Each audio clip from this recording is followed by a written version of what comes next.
Hi and welcome to Scruffy Tales. This is a re-recording of my very first video, since that one was made with a pretty lousy microphone. So hopefully with a better microphone, the content will be easier to digest, so to speak. So let's get into it. Today we're going to take a closer look at the Swedish-made infantry fighting vehicle known as the CV90. And the reason is the announcement made by Sweden to send 51 CV90s to Ukraine to help in the war against the Russian invaders. With that announcement, we have seen several videos pop up on YouTube, often with a robot voice, often stating only boring facts about speed, trip capacity, and so forth. So I figured I would try and make my own video on the CV90 and explore what it might actually bring to the battlefields of Ukraine. We will look at its armament, the history behind the vehicle, and the doctrine it was specifically designed to operate within, and the overall capabilities of the CV90. And we will also take a look at how it compares to some other IFVs.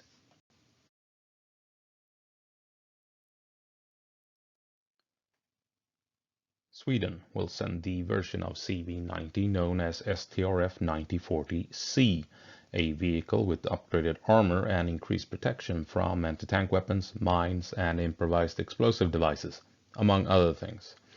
It is the version Sweden has used in international operations in places like Liberia and Afghanistan. There are several versions of CV90 in use all across Europe, and each nation and army has a CV90 suited to its own specific needs, with various systems, armor packages and armament, even different sizes.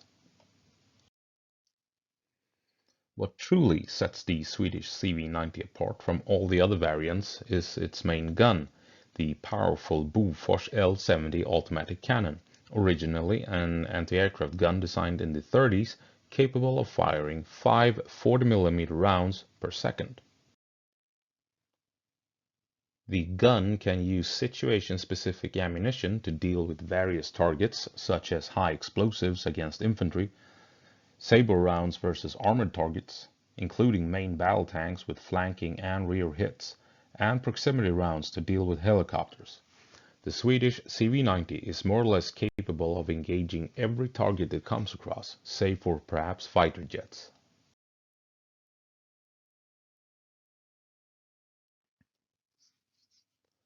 One option the Swedish CV90 has is an ammunition type known as 3P. If these will be supplied to Ukraine remains to be seen, but we can cover it briefly just to get an idea of what a Swedish STRF 9040 brings to the table potentially. The 3P ammunition used by the 40mm IFV autocannon and the 57mm autocannons on Swedish naval vessels is a smart munition programmed with 6 modes of attack to engage missiles, aircraft, and seagoing and ground targets. The 3P is short for pre-fragmented, programmable, proximity fused, and is designed to allow the gunner to quickly be able to engage a target without having to swap between different types of ammunition. It allows the gunner to use the same ammunition against multiple targets.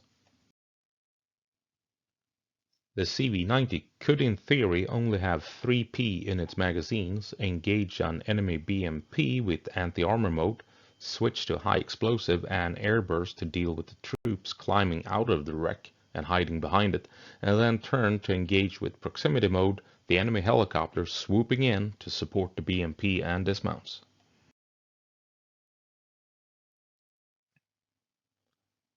The 40mm Bofors is one of the modern world's most effective and successful weapon systems. Starting out as an anti-aircraft gun in the 1930s, it became one of the most common anti-aircraft guns in use by both sides during the entire length of World War II. And after World War II, it has served in every war and conflict imaginable on every continent ever since. It is reliable, it is a true workhorse, and proven in combat to be an extremely effective gun. And part of the reason is the size of its ammunition, providing all the kinetic energy needed to destroy a modern armored target. The Swedish CV90, with its 40mm autocannon, has around 200 rounds of ammunition in its hull and with an additional 24 rounds in the turret that are divided between 3 magazines of 8 rounds each. The low magazine capacity is a potential drawback of the 9040, as is the fact that the magazines need to be manually reloaded by hand by the vehicle commander. That said, you have the option of having up to 3 different types of ammunition ready to be used at a moment's notice, allowing the gunner to quickly switch between ammunition types depending on the situation at hand. All in all, it is clear that the 40mm Bofors is a gun that demands respect, capable of destroying any type of vehicle that isn't a tank from any angle, and tanks can be engaged in the flank and rear with a good chance of scoring a penetrating hit. But as impressive as the CV90's main gun is, that was not the only feature taken into consideration as the vehicle was being designed in the mid-80s. It was designed to fill a specific role in the Swedish armed forces, tailored specifically to suit the doctrine of the Swedish armored regiments. And to understand what that role and doctrine was and is, we have to take a look at history. The American Bradley and Soviet BMP are perhaps the 2 most famous IFVs in the world. But fact is, they were far from the first troop carriers designed to stay and support the infantry in combat. In the 50s, West Germany designed the Schützenpanzer Lang HS-30, a troop carrier with a 20mm autocannon specifically created to fight right next to tanks, together with the infantry it carried with it. A doctrine that was very different from the US armored forces, who relied on APCs like the M113 to taxi troops around the battlefield, but were never really meant to stay and fight together with the infantry it dropped off. The Schützenpanzer was designed based on the experiences and tactics Germany had gathered and battle-proven during World War II with their Panzer Grenadiers. The Panzer Grenadiers were often transported in open half-tracks, the SDKFZ 251, as they followed the German tanks into combat, and they fought very often mounted rather than dismounted. This proved to be a successful tactic that allowed the infantry to not only be protected, but they also remained as mobile and maneuverable as their transports and the tanks, allowing for aggressive maneuvering with tanks, transports and infantry to overwhelm the enemy with a combination of speed and firepower. There are even examples of Russian infantry from World War II, as they were riding on their tanks into German lines, firing submachine guns at the Germans as they forced their way through the German positions.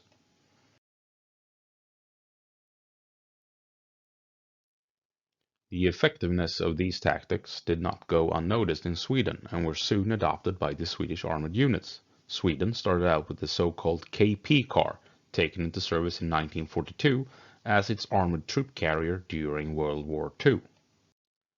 It was not the most optimal choice of vehicle, but it was open-topped to allow the infantry to fight mounted, and it often had in its turret twin-linked machine guns that could unleash terrifying salvos on an enemy position. This was, for all intents and purposes, a bulletproof bus, and it was lovingly called the Coffin by Swedish troops. The KP car was eventually deployed on UN missions after World War II, and during the Congo crisis of the early 60s saw combat on several occasions. Later versions would be fully enclosed after the open-topped variant proved to be a liability in urban combat, and the turret was replaced with 2 sets of machine guns operated by the infantry. It would serve Sweden as a trusted APC all the way to 2004, believe it or not.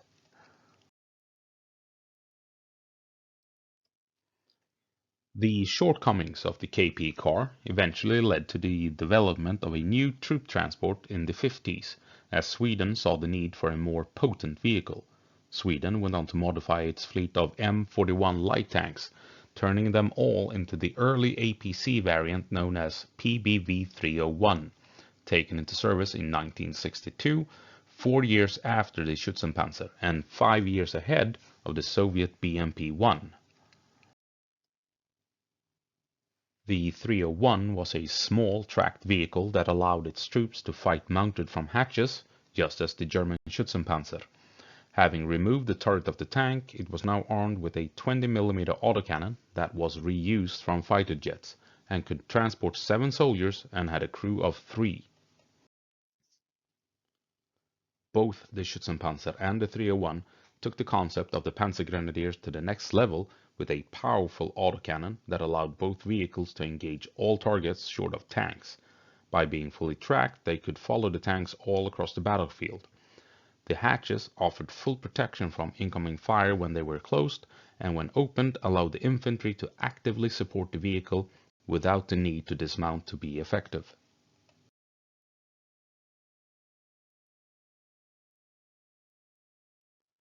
Now, both these vehicles rely on hatches to allow the infantry to fight from the vehicle. But what about gun ports? Well, they didn't have them. You might have seen some videos that point out that the CV90 does not have gun ports, which would be a downside. That depends on the situation, which shouldn't come as a surprise. If fighting in an NBC environment, if nuclear, biological or chemical warheads have been used, then gun ports are indeed required to allow the infantry to fight safely from the vehicle, but not without issues. Gun ports and periscopes offer little chance of actually spotting and hitting an enemy. Your field of fire and field of vision is limited. All your gunfire takes place inside of the vehicle, requiring additional venting systems to remove all the dangerous gases and smoke. And perhaps more importantly, each gun port is literally a hole straight through your side armor, a weak point where the vehicle has little to no protection from incoming heavier rounds. Therefore, it is no surprise that gun ports have been abandoned as a concept for decades. For instance, the first versions of the Bradley did come with gun ports, but they have since been discarded for additional armor. So, while hatches are indeed riskier in terms of overall protection for the infantry when they are open, they do provide better armor to flanking hits, and the infantry can fire freely and can look around freely for enemies. And if you are in an NBC environment, you simply have to keep your hatches closed to keep the vehicle sealed and safe.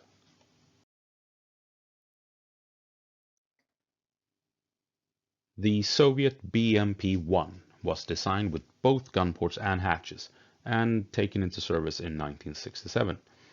But the hatches were more used as exit points rather than to shoot from. It was a troop transport designed to not only fight, but to fight in extremely hostile environments where nuclear and chemical weapons had been used. But more notably, it carried a good gun and came with an anti-tank missile. And the missile is what set the BMP-1 apart from previous troop carriers, to my mind. This was a troop transport that could destroy a main battle tank, and to me, this is what makes this the first true infantry fighting vehicle. A vehicle following tanks in combat, bringing infantry to support both the transport and the tanks, that can be a threat to all armor and with the ability to support the tanks in the armored combat. As it happens, we're actually seeing BMP-1s being used in combat in Ukraine even today. So while the Schützenpanzer and PBV-301 were indeed intended to follow tanks in combat and to support the infantry with powerful autocannons, they weren't any real threats to enemy tanks. The BMP-1 was a real threat to Western tanks.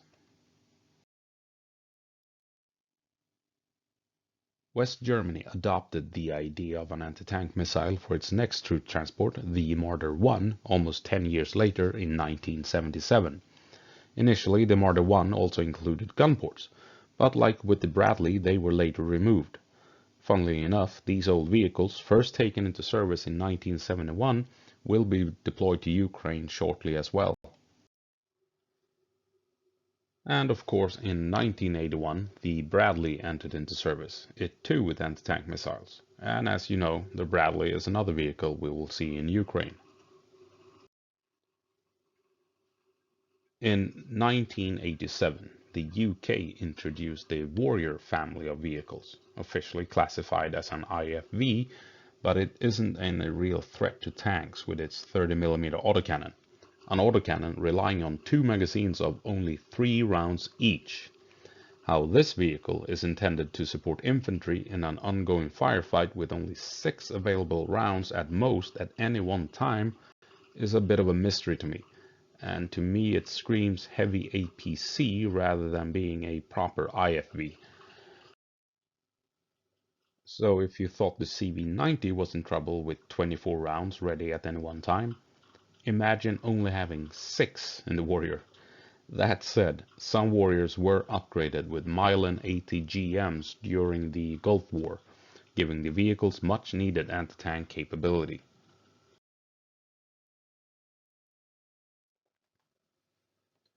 Sweden did not, however, add a missile to its next troop carrier. The PBV-302 was taken into service in 1966, a year before the BMP-1 was revealed in 1967. The 302 was in part based on the American M113, but domestically designed and built. Features of the M113 that suited Swedish requirements were kept, but most notably armor and off-road capability needed a Swedish touch and redesign.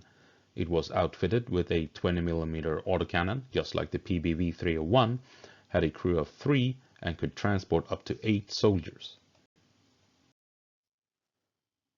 It was designed to keep up with the newly adopted tank, the famous STRV-103, had excellent mobility in rough terrain and good protection from incoming fire and artillery, and naturally had hatches that allowed the troops to fight mounted if needed. It was designed to specifically be used in tandem with tanks, and the STRV-103 in particular, to be used in accordance with a specific doctrine, and we will return to take a look at this doctrine in a little while.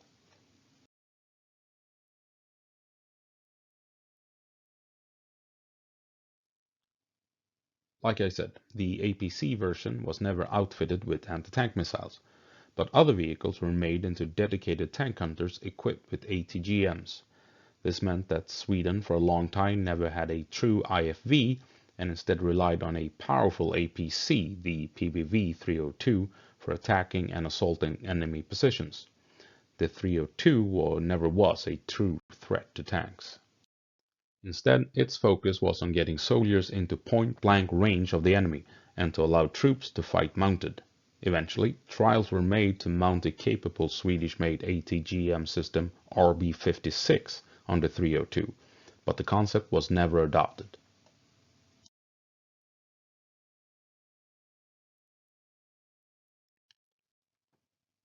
So why are hatches so important? Well, any vehicle is vulnerable on the flanks and rear. Armor is thinner and no one is looking in those directions as a rule. The best way to defeat a vehicle is to outflank it. If you have soldiers looking around, they can spot enemies on the move and can warn the crew of the danger, and possibly even initiate combat to prevent an anti-tank weapon from being fired. The vehicle is obviously much safer as a consequence, especially in this day and age when an enemy could be equipped with something like the N-Law that can guarantee a kill from only 20 meters away. As lookouts, the soldiers can look up at the ridgeline or a hill or down a slope or into ditches and trenches, something that is hard to do with periscopes, for instance, especially the closer these terrain features are to the vehicle. And also, the soldiers can help the driver by guiding him while going in reverse, helping him avoiding obstacles and allowing the commander to focus on more important tasks.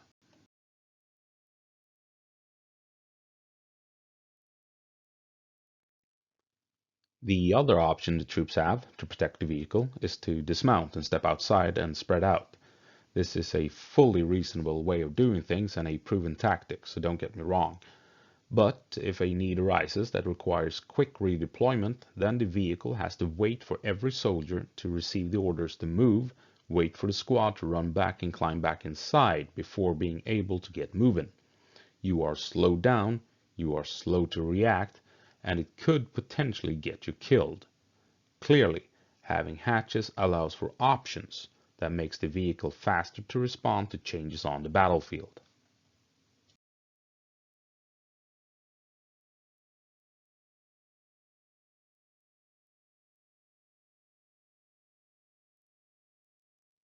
What about if the vehicle is moving?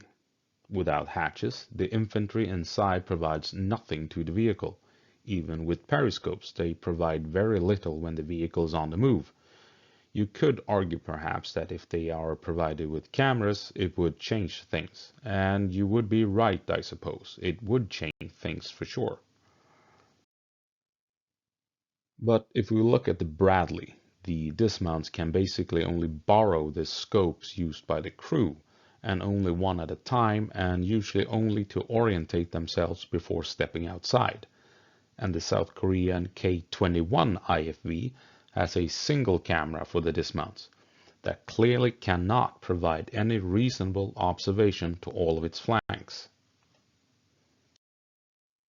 This is why even the most modern IFVs, like the Puma, has the option for troops to stick their heads outside of the vehicle to act as lookouts.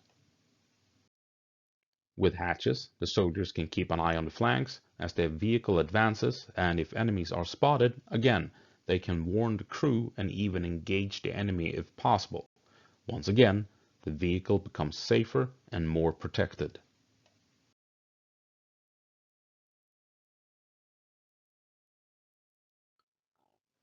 So what about the attack? What can hatches provide during an assault? Or if the lookouts spot an enemy and the transport goes on the offense, what can be done from the hatches? Well, for starters, the same rules apply to the attack as for using the troops as lookouts. Vehicles are vulnerable on the flanks, and mounted infantry can provide protection and security as the vehicle advances upon an enemy-held position. It also doesn't automatically slow things down to a walk or reduce the vehicle to a support platform. Now, don't get me wrong, dismounting your troops is a good option when done in the right situation and is absolutely essential. But what if it isn't the right situation? Being only able to fight dismounted slows down the combat and reduces the effectiveness of the vehicle, but also the effectiveness of the infantry. You lose tactical flexibility without the option of relying on both dismounted and mounted combat. Fighting from the hatches provides excellent protection from enemy rifles and machine guns, even protection from shrapnel and explosions. And you do not expose yourself to incoming fire by having to move from cover to cover as you advance. Your cover, superior cover at that, compared to trees or brick walls, advances with you, always keeping you safe. Obviously, firing your weapon as the vehicle is moving at speed reduces accuracy by quite a lot. While on the move, you are mainly looking to suppress the enemy unless you are going really slow. All in all, suppressing or shooting to kill, either way you make it difficult for an enemy equipped with an anti-tank weapon, or any weapon for that matter, to take his shot.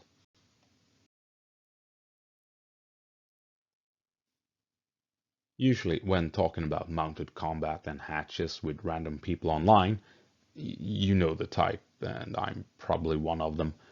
People like to point out that it somehow is ludicrous, that it doesn't work, and that it only means the soldiers will die inside the vehicle instead of outside.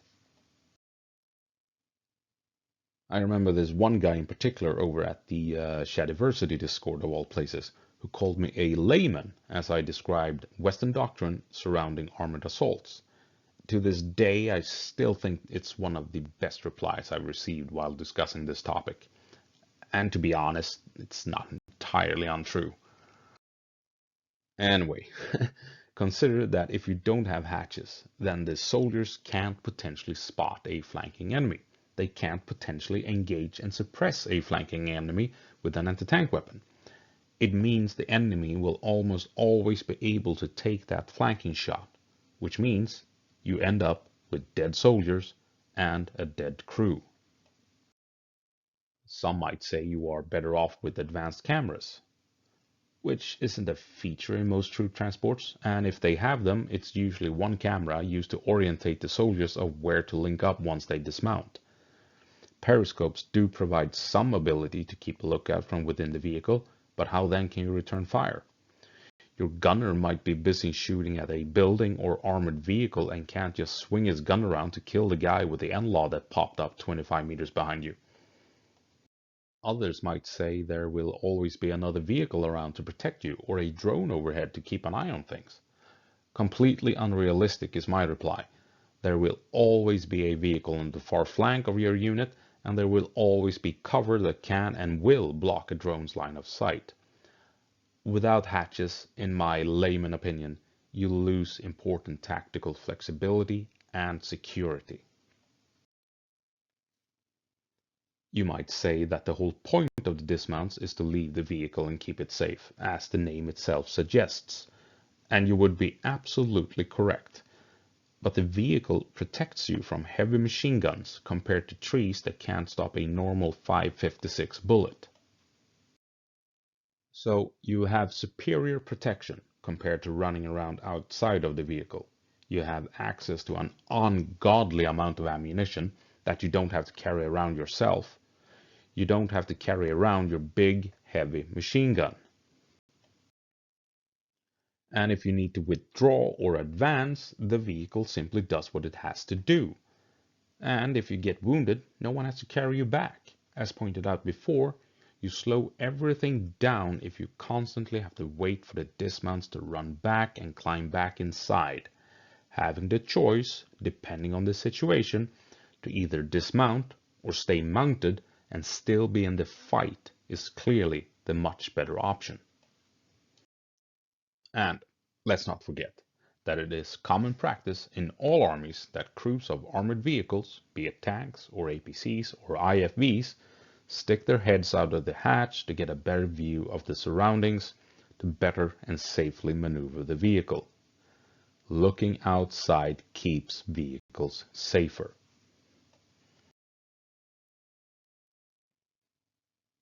So, let us take a look at Swedish armored doctrine from the Cold War and the tactics on how to use the mechanized infantry in an attack, more specifically the armored infantry, in Swedish known as Pansarskytte, and how they, together with the PBV 302, would form the heavy shock troops of the Swedish army.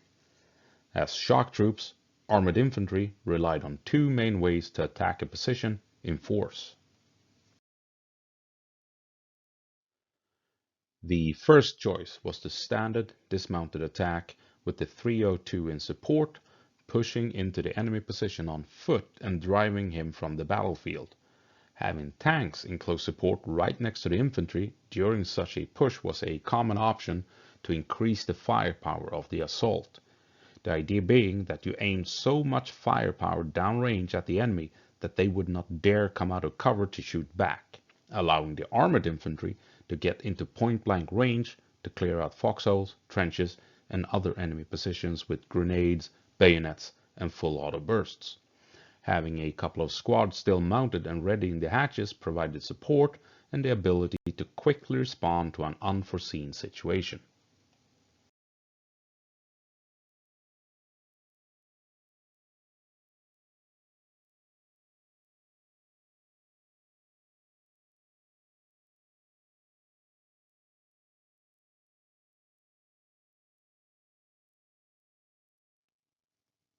The second choice was to storm the enemy positions with the infantry mounted, fighting from the hatches. The 302s would drive up to, even into, the enemy positions with the infantry firing from the hatches. Some troops would dismount to clear out foxholes and trenches, while others remained in their vehicles to stay mobile to counter any changes on the battlefield, or to continue the advance. Again, tanks would often be used right next to the 302s to significantly increase the firepower of the assault.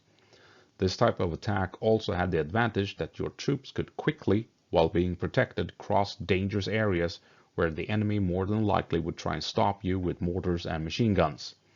So, you reduce the time you would be exposed to incoming fire while also enjoying the protection of your vehicle's armor, while at the same time being able to fire back at the enemy.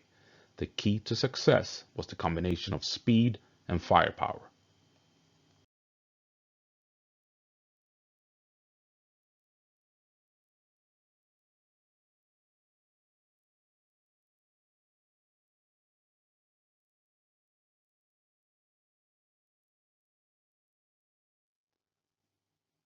It is no wonder that the official motto of the Swedish armed forces is "Slå snabbt, slå hårt", strike fast, strike hard.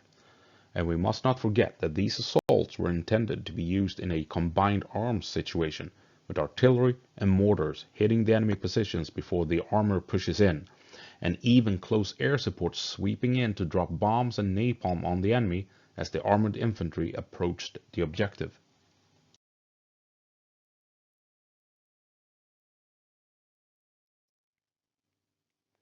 As you can tell, the Swedish doctrine of mounted combat, copied from the playbook of the German Panzer Grenadiers of World War II, allows for aggressive maneuvering, rapid assaults, and massive concentration of firepower.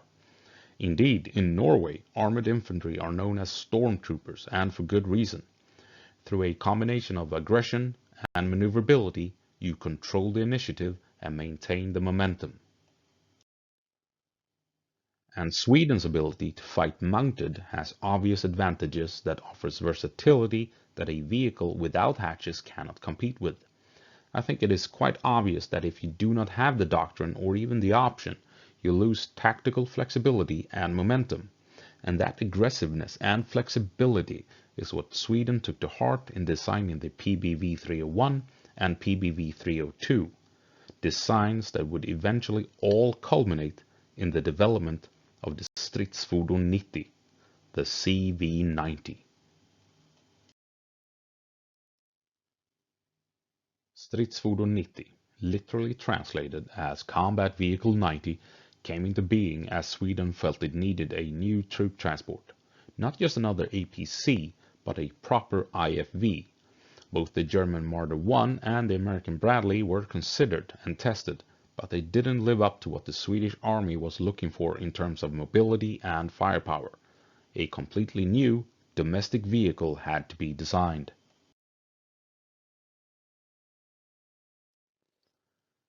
Excellent mobility, capable armor, and a gun the crew could depend upon became cornerstones during the development process.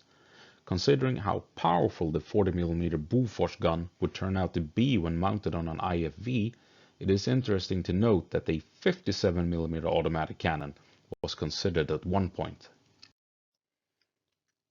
Developed in the 80s and taken into service in 1994, the Stridsfordon 9040 combat vehicle 9040 within a few short years ended up becoming the world's most capable infantry fighting vehicle. While its armor is good, it is what can be expected from an IFV: solid protection up front from most autocannons in use, up to 30mm, protection from heavy machine guns on the flanks and rear, and the CV90 can even soak heat munitions if the angle is right. All in all, pretty standard for a modern IFV. But mobility is where the CV90 excels, and it can cross difficult terrain like few other armored vehicles, designed to operate in the Swedish Arctic region with deep snow during winter and wet marshes during the summer. If compared to the Bradley, the American IFV doesn't stand a chance in this category, as Norway proved when having the Bradley and CV90 on trial, as well as the Warrior. It should come as no surprise that Norway adopted the CV90 and rejected the Bradley and Warrior. Another category where the Swedish CV90 was for a long time unmatched, of course, concerns its main armament. Like we have already pointed out, the 40mm Bofors automatic cannon is truly a beast of a gun that fires 5 rounds per second and is capable of punching through the front armor of anything that isn't a tank. And even against tanks, a flanking hit can still penetrate. No wonder then that when South Korea designed their brand new IFV, the K-21, they provided it with a 40mm automatic cannon as well as programmable ammunition. And when the UK tried to upgrade their outdated fleet of Warrior armored vehicles, they planned to equip them with a state-of-the-art 40mm gun, a project that sadly ended in failure and cancellation. Swedish troop transports had for the longest time lacked proper anti-tank capability, but with the STRF 9040 this was rectified with this monster of an autocannon. And with around 230 rounds of ammo in the vehicle, a CV90 can stay in the fight for the duration. With the CV9040, the concept of the Panzer Grenadiers from World War II had reached new heights in performance and aggression.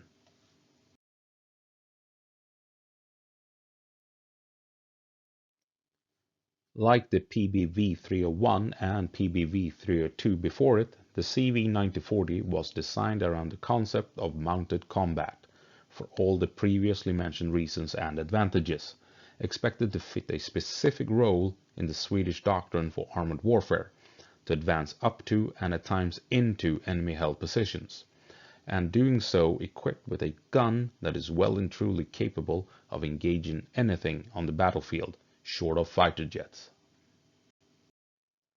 The 40mm Bofors also provides a few advantages over anti-tank missiles when engaging heavy armor. If you rely on a wire-guided missile to defeat tanks, like the Bradley does, obstacles become a problem. Same thing with a laser-riding missile that BMP-3s relies on. The missiles require long, clear lines of sight to be effective. So, if you are in a forest or an urban setting surrounded by trees or ruined buildings, your missile is basically useless. You have lost your ability to effectively combat heavy armor, be it an IFV facing you with its front or your average tank.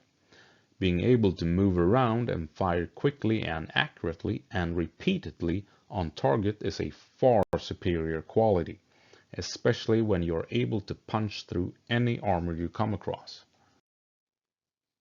The tactical limitations of anti-tank guided missiles was partly the reason why Sweden didn't provide them for the CV90 and instead put them on dedicated tank hunters, because it is hard to be aggressive and offensive with these weapons. But they work wonderful when set up in an ambush or an overwatch position. But these are not weapons used when you need to make a quick decision and get fire on the enemy and maneuver.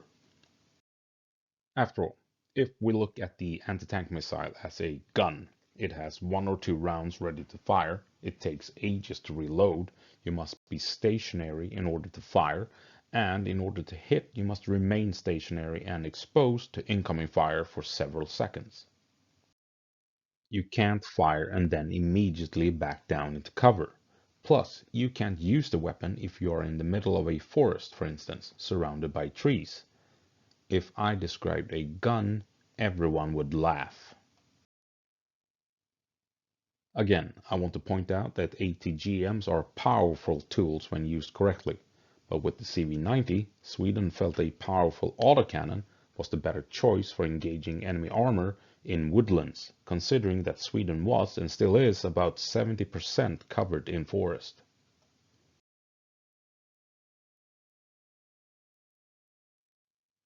It, of course, did not stop with the STRF 9040. The basic concept of the CV90 would go on to be proven to be a reliable design that could be modified to suit very specific needs and requirements. Simply by switching out the turret and redesigning the troop compartment, a CV90 can do whatever you want it to do. It is currently in service in 7 armies across Europe, with 2 more waiting for deliveries, each version tailored to suit each country's needs and requirements. And as I'm writing this, I have seen reports that Italy might become the 10th nation to field the CV90, and with Ukraine we would be up to 11. The CV90 is fast becoming Europe's #1 choice for its mechanized and armored forces. Some CV90s have a 30mm gun, others a 35mm gun. The Czech Republic has put in an order for a completely unique chassis, for instance. This vehicle can be made into whatever you want it or need it to be. Sweden relies on a number of variants, for instance.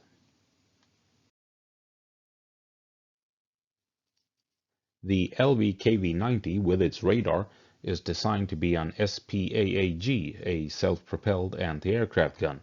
The GRK PBV-90 is a mortar carrier with two 120mm mortars per vehicle, capable of keeping up with the IFV version and always ready to provide indirect fire to support the troops.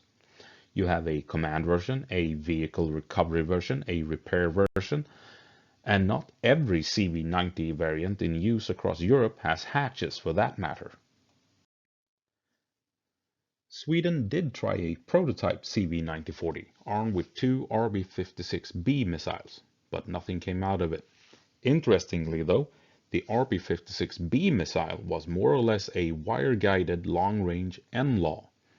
With the NLAW, they just removed the wire from the RB-56. Very simplified explanation. But I digress, moving on. Beyond that, there are several versions available not yet in service, such as the pure APC version without a turret. There's even a light tank version with either a 105mm or a 120mm main gun. Poland had a prototype for an advanced high-tech light tank, for instance.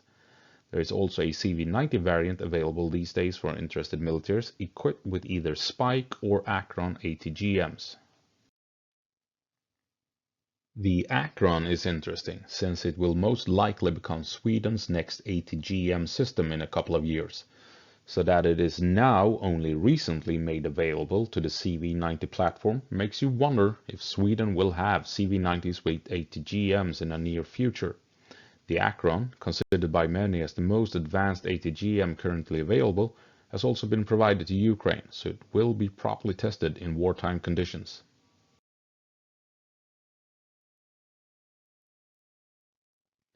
So how might Ukraine use the CV9040? I'm guessing that as they get trained on using them, they might also be introduced to Western tactics and Swedish tactics and doctrine. The CV9040 was after all designed to be a specific cog in the Swedish army. A common choice for Swedish commanders is to team up two platoons of CV90s with one platoon of tanks, or two single CV90s with one single tank, and vice versa. This is a very Western approach, and it gives the CV90 some heavy-hitting firepower in support. A proper assault is also committed with mortars. These days, Sweden relies on the GRK PBV90 to provide mortar support, the CV90 with twin-linked 120mm mortars in its turret that we mentioned earlier.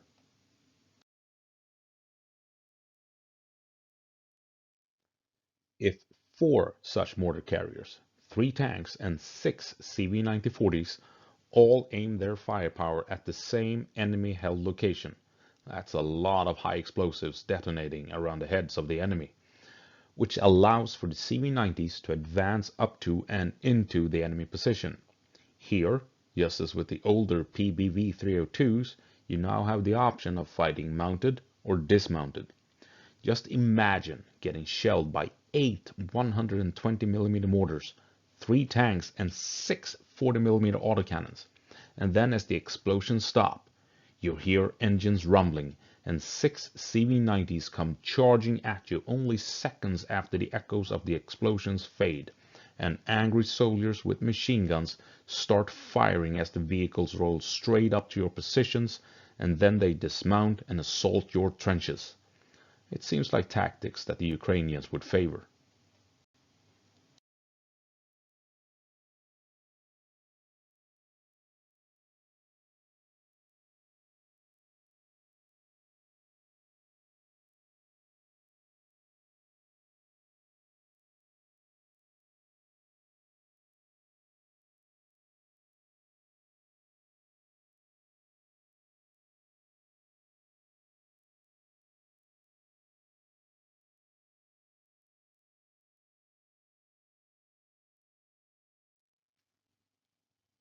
And talking about CV90s dismounting its infantry for engaging the enemy at point-blank range, we might as well move on to the Swedish dismounts and how they are set up, because it's not unlikely, I feel, that Ukraine might pick up on these ideas as well, while being trained on the CV90 itself.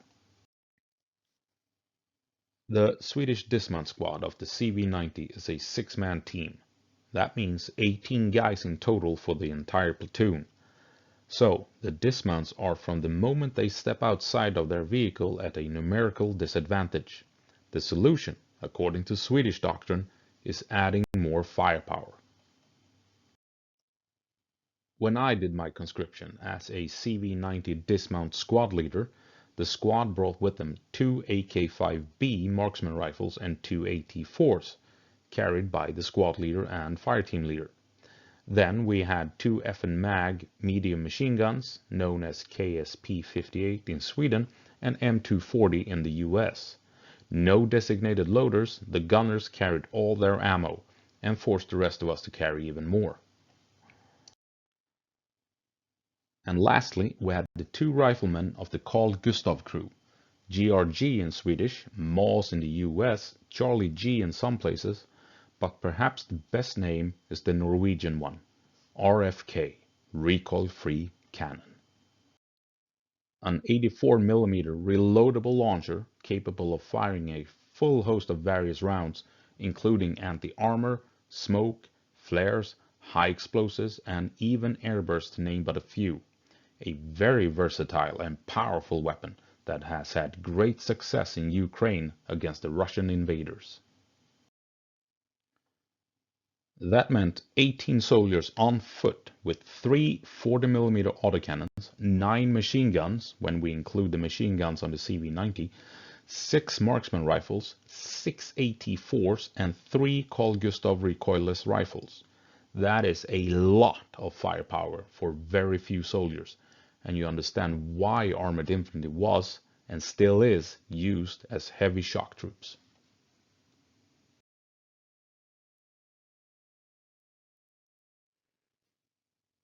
Moving on to more recent years, I know that the AK-5B marksman rifle has been replaced by an AK-5C equipped with an underslung M203 grenade launcher, swapping some extra aim for extra firepower. The 2 FN mags have been replaced with SAWs, KSP90 in Sweden, which allows for more ammunition per carried kilogram and a lighter and easier to handle weapon, swapping firepower for more ammunition and mobility.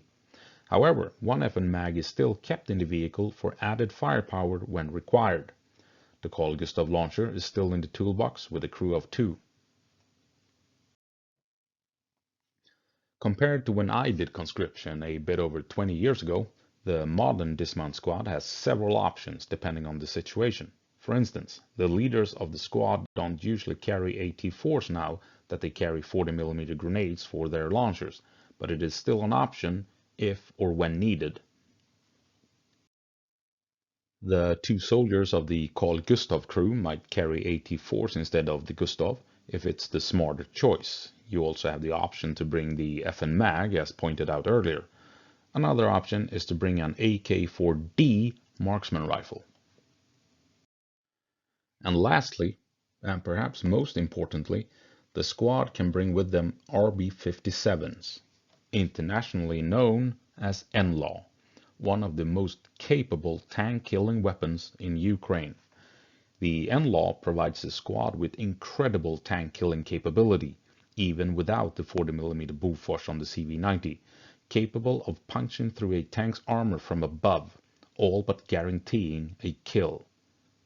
No small feat for an ordinary soldier to possess when going up against tanks that have reigned supreme on the battlefield for a century.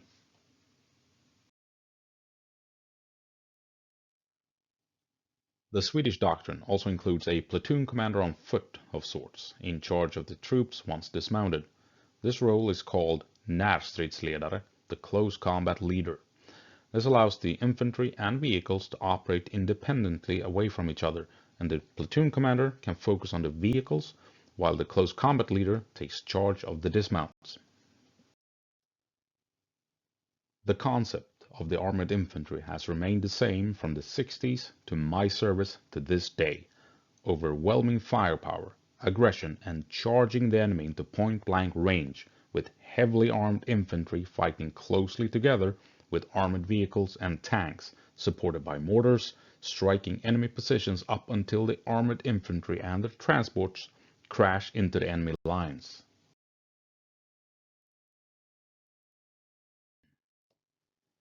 And this is what the CV9040 was designed for. It was tailor-made for this doctrine and this sort of combat, these sort of maneuvers. Firepower, aggression, and mobility. You could say that the armored infantry are the knights of the modern age, fully armored warriors charging the enemy while mounted on armored steeds, closing in to point-blank range for a decisive, hard-hitting blow. And I think this will suit Ukraine very well, this concept and doctrine.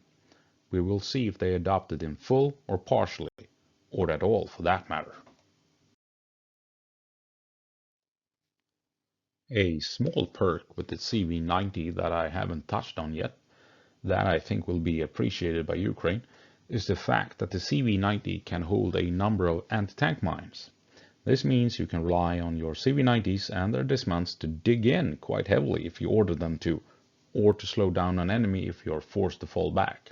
Obviously, you can put mines into any vehicle, but the CV90 comes with built-in storage for them, so the mines won't steal space from anything else.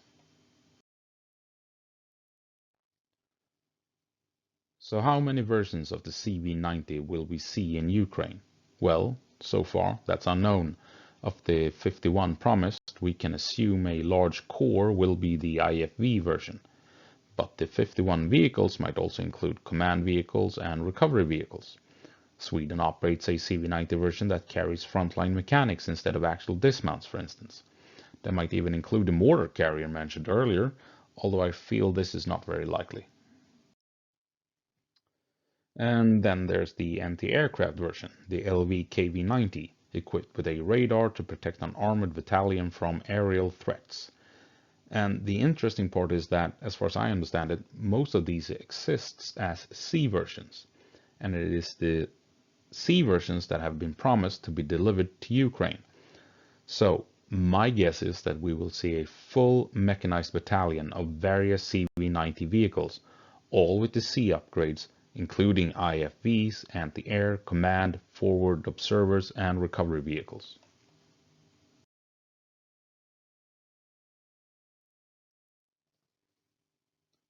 So how does the CV90 compare to other vehicles in Ukraine? We've touched on it slightly already here and there, but let's look a bit closer. And let's start off straight away with the big boy in the room, the American M2 Bradley. The Bradley has, as I see it, only one real advantage: the tow launchers. While its 25mm gun demands respect with its depleted uranium rounds, it is unknown if Ukraine will receive these, or if Ukraine even wants them, considering the horrendous side effects, as this ammunition is radioactive and toxic by nature, and could potentially harm the Ukrainian civilian population and the environment in Ukraine for years to come, as we've already seen happen in Iraq after 2 US invasions. It is potent ammunition, but with drastic drawbacks. The 25mm gun of the Bradley is as such not comparable to the 40mm of the CV90, because without the depleted uranium it does not hold up, and with the depleted uranium you risk harming the civilian population for generations to come. We've mentioned mobility as well, and we know from the Norwegian trials that the Bradley can't compete with the CV90 in traversing rough terrain, or plowing through snow, or cutting across marshes. As pointed out, Sweden tested the Bradley initially and decided to design the CV90 because the Bradley didn't live up to the needs and requirements of the Swedish Army. That said, armor and protection should be similar between the two. Both vehicles are protected against heavy machine guns all around, autocannons up front, and have been upgraded to better withstand RPGs, mines, and improvised explosives. So let's look at the one thing where the Bradley truly has the advantage. The tow launchers, ATGMs, anti-tank guided missiles, are without a doubt effective tank killers when used properly. That the Bradley has tow launchers is, to my mind, truly its saving grace. Anti-tank guided missiles are a nightmare for armored crews. I have experienced it only in training, mind you, and talking to other service members from around the world online, they say the same.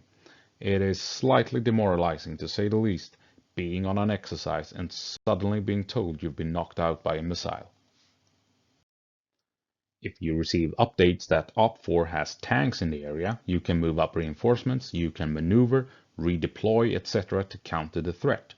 But ATGM teams, they hide on a hill, 1, 2, 3 kilometers away, waiting for a target to come down a road or crossing a field, and like snipers, they wait patiently and then take the shot.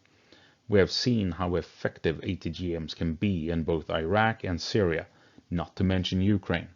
These are very capable weapons when used properly, and the CV90 doesn't have them. A disadvantage of the CV90, in my opinion, lacking the hard-hitting capability at long range versus tanks. If the tow missiles are the Bradley's biggest advantage, then the lack of proper hatches is one of its greatest disadvantages. Lack of proper hatches means the infantry is only useful when dismounted. The one hatch the Bradley does have is used exclusively to reload the tow launchers, and never really used by the infantry during transport or combat. The few periscopes they have doesn't help much in providing security.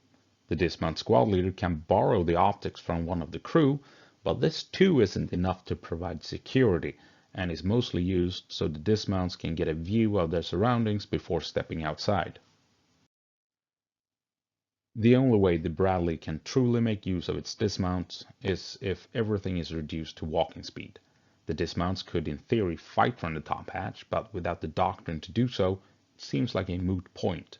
Although Ukraine might still use the top hatch, despite its design not really being suited for mounted lookouts and gunfights. If they don't, as a consequence, the Bradley can never make quick decisions, unless the dismounts are locked away inside the vehicle and unable to provide any assistance at all. So, the Bradley has less mobility across terrain. It needs to be careful when and where to make use of the tow launchers, and the tow missiles are almost useless in woodlands and urban terrain. The dismounts can't help out reliably as lookouts or provide flanking security without the Bradley either being stationary or slowing things down to a walk, and its main gun could potentially be the cause of cancer and other horrible things among the civilian population years after war is over, depending on what ammunition is used. So yes, the Bradley has some flaws to it, if you ask me, and part of the reason is the doctrine that spawned it, more or less. The CV90 was designed based on a doctrine of assault vehicles. The Bradley was designed based on a doctrine using APCs like the M113 to simply taxi soldiers around, such as during a thunder run, for example, where you pierce deep into enemy-held territory at speed, not to be confused with directly assaulting an enemy-held position. However, I still think the Bradley will play a crucial part in the war in Ukraine, as a troop transport absolutely, and, crucially, as a tank hunter. Ukraine is famous for its large, vast fields of farmland with wide open spaces and long lines of sight. Perfect conditions for the Bradley's tow launchers. I think the Bradley will be an excellent support platform and a deadly sniper. It can provide overwatch and fire support as tanks and CV90s advance into combat, covering the assaulting element's flanks, for instance. And as the assault units establish a foothold, the Bradleys can roll in and unload its troops to help out with cleaning up the enemy. I don't think you want the Bradleys going in with the first wave. It's just not suited for that. The stationary requirements of the tow and the slowed down nature of the dismounted combat does provide some tactical and flexibility issues with the Bradley, as I see it. But it can still be an effective tool in the Ukrainian army, I am sure of it. I trust that Ukraine will use it to its fullest abilities as a troop transport and as a tank killer. That said, there is a risk, I fear. It will be used in the same manner Ukraine currently uses its troop transports. And I will return to this risk later on.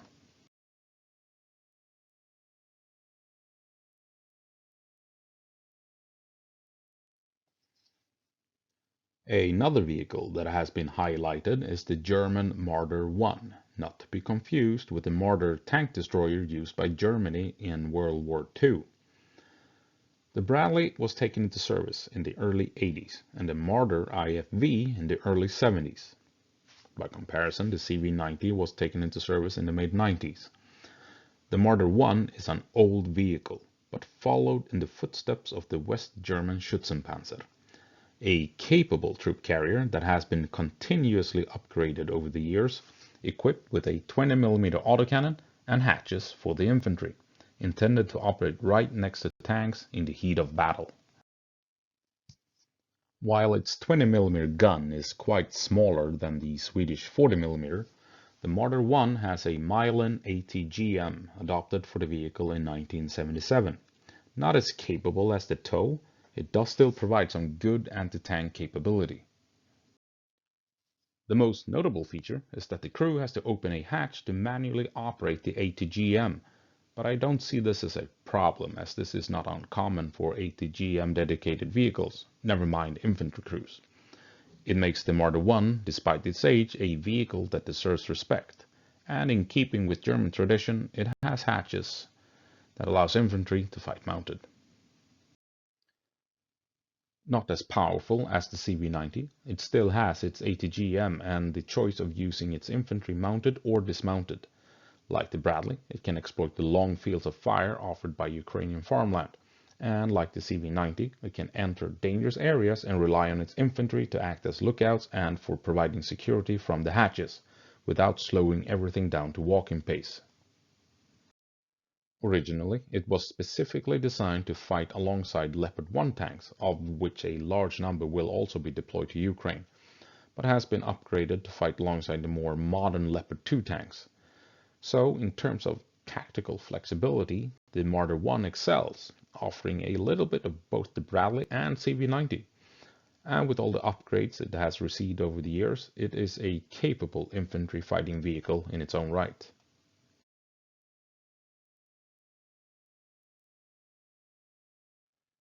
All three vehicles, CV90, Bradley, and Marder I, have been tested in combat, be it in Iraq or Afghanistan, and all three will definitely be considerable force multipliers for the Ukrainian army. The CV90-40 wants to be aggressive.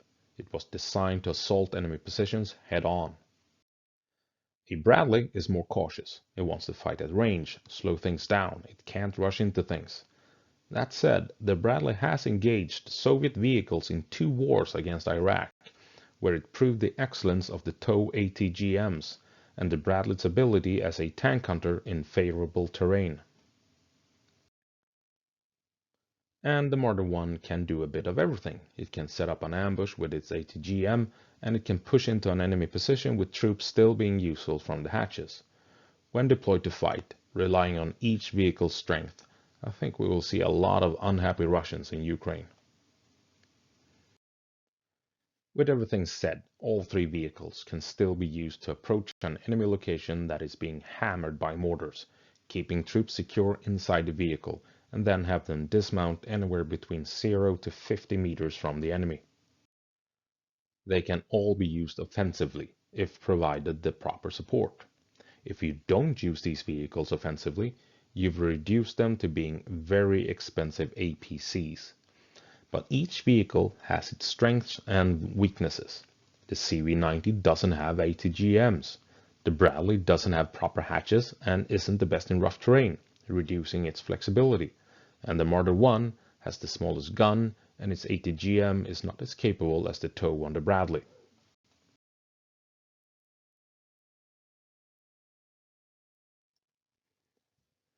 I suppose we should give an honorable mention to the French AMX-10P as well, since the French will provide Ukraine with a batch of them. More of an APC if you ask me, a 20mm autocannon, but no anti-tank missiles. Well, Saudi Arabia purchased a variant of the 10P outfitted with 80 GMs, but the French version is no real threat to tanks, in other words. Designed in the 60s and taken into service in 1972. It's a French version of the PBV 302, more or less. What about the vehicles the CV90 is intended to fight alongside and go up against? We need to be honest and acknowledge that a Russian BMP-2 with a 30mm autocannon is dangerous. Russian ATGMs are dangerous. The CV90 is not indestructible, but it has a better gun. It has better targeting systems. The CV90 can engage targets at night and in poor weather. It can outmaneuver the enemy in all types of terrain. So, yes, a BMP-2 or a BMP-3 are real threats with their autocannons and missiles, but the CV90 is a greater threat to them than the other way around. Russian media has even shared articles where they discuss the need to change tactics for tanks, considering the threat offered by the CV90 and its 40mm gun. That should tell you how dangerous the CV90 is to Russian vehicles, especially those with less armor than a main battle tank like the Russian T-72.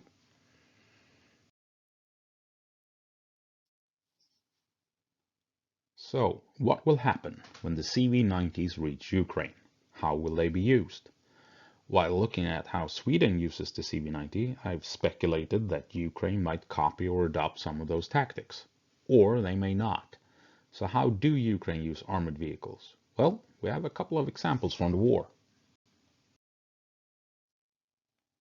In our first example, Ukrainian M113 nearly gets hit by an RPG. The M113 proceeds to drive along the woods where the Russians fired from. The Ukrainians are hit by an RPG fired from close range.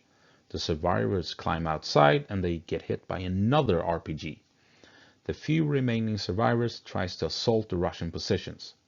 Without going into what they should or could have done, I think this example ties in with my previous point that without lookouts you will get hit sooner or later, and by the time you dismount, the fight is already over. Lookouts at least gives you the chance to fire first before that RPG is launched.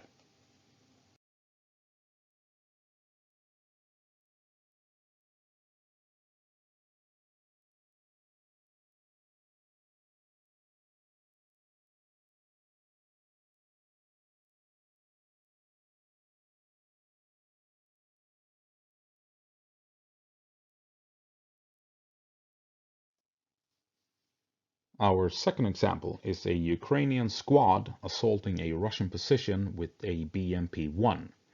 You have one fire team moving through the tree line and one fire team following behind the BMP-1 as it slowly advances down the field. The fire team behind the BMP-1 fires over the hull of the vehicle, using it as cover. Eventually, they get so close to the enemy that they start throwing grenades at the Russians. This is dangerous without factoring in enemies shooting at you. If the vehicle hits a mine, the soldiers are obviously casualties. If the vehicle has to quickly reverse out of a situation to avoid getting hit and destroyed, it will run over its own troops. Or it won't be able to avoid getting hit and destroyed because they are afraid of running over their own friends. Obviously, with a CV90, the fire team behind the BMP could have stood in the hatches, protected by the armor of the vehicle, and fired at the enemy without the risk of getting run over by their own vehicle.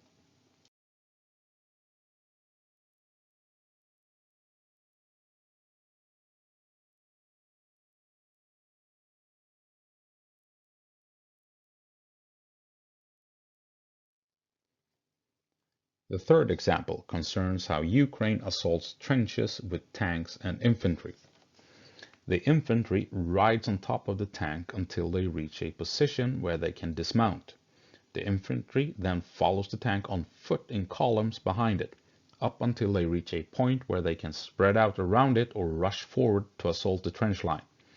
We've seen this in training videos released by Ukraine, and we've seen it in drone footage from the battlefield. This is not entirely dissimilar from the tactics we saw Sweden rely on during the Cold War, except look at the firepower Sweden brought in to support a few guys on foot. The need for suppression, in other words. And also, in this day and age, the risk of getting accurately hit by mortars, drones dropping grenades, machine guns with covering fields of fire. And again, the tank might have to move suddenly to not get destroyed, possibly running over its own troops while going in reverse, or leaving them exposed as it relocates to avoid getting hit.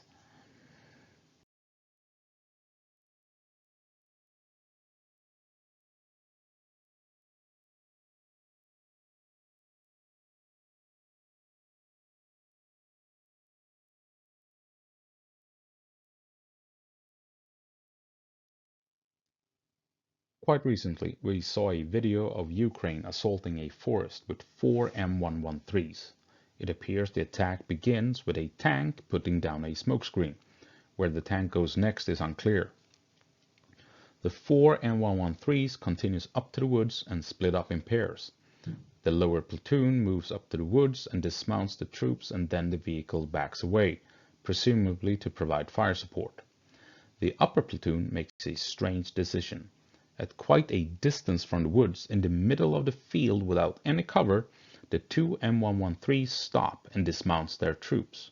The soldiers are now left out in the open without cover, with dozens of meters to cross over open terrain without any protection, vulnerable to mortars, rifles, and machine guns.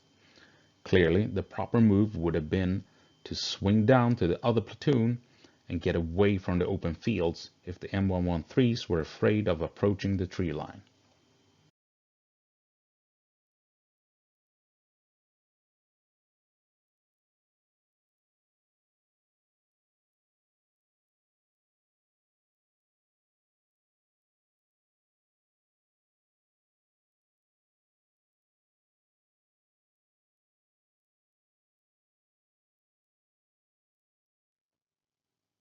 And this is the reason for the tactics surrounding using troop transports to drive all the way up to and into the enemy position. You keep the soldiers safe from machine guns, and you quickly cross the territory where the enemy can use indirect fire against you without hitting their own troops. And with hatches, you can engage the enemy while being properly protected, moving at speed. Again, the option to fight mounted or dismounted becomes crucial. And I think there's a risk that Ukraine will use the Bradley in the same way as their older vehicles, rolling past enemy locations and allowing themselves to get ambushed by RPGs, following directly behind the Bradley on foot and using it as cover as they cross open ground, simply because the Bradley doesn't offer any options besides the dismounted combat. And there is a risk of them dismounting in the open and walking up to the enemy positions, like they do with tanks and the M113s in the last situation. Ukraine often relies on outdated tactics from the Soviet era, despite being trained by Western instructors since 2014. Foreign fighters with experience from Western armies have reported on this as well.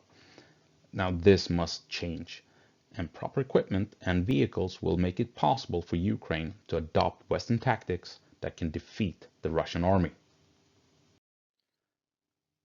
And the CV90 will be instrumental in making this happen and allowing Ukraine to turn this war around, especially if it is used as it was designed to be used, if it is used as it was tailor-made to be used, as modern knights ready to charge into the enemy line and break them, with power and momentum force the enemy to retreat. As one Swedish soldier so delicately described it to a reporter on how the CV90 is supposed to be used against an enemy. You storm the shit out of them.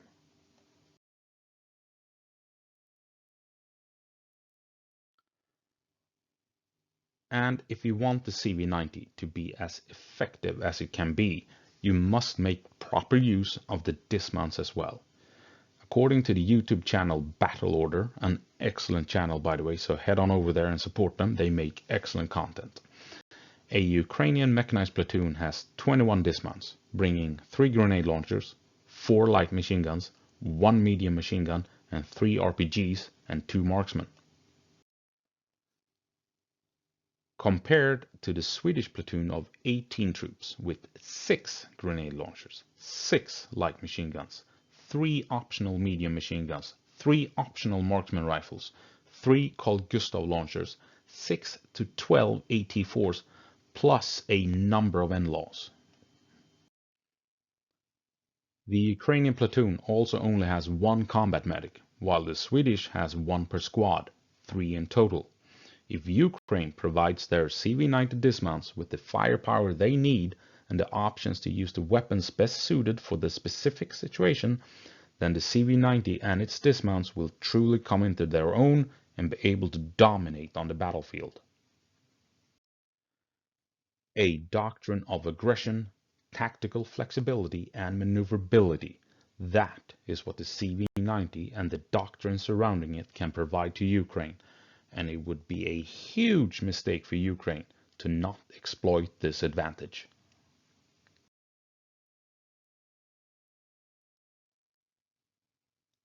And that will have to be it for now. A bit of a rant about hatches throughout this video, but it's an important feature of the CV90, of any properly designed IFV if you ask me. So I felt that the history and tactics surrounding hatches on IFVs required a bit of looking into. Having done my conscription in a CV90 myself, it does have a special place in my heart, so a touch of bias might be evident in this video. But overall, I think I've truthfully presented the positives and negatives of the CV90, as well as doing an okay job when briefly comparing it to the Bradley and Marder 1 and other vehicles it may come across in the Ukraine war. So that's it for now. See you in the next one. Gå på marsch, Ukraine!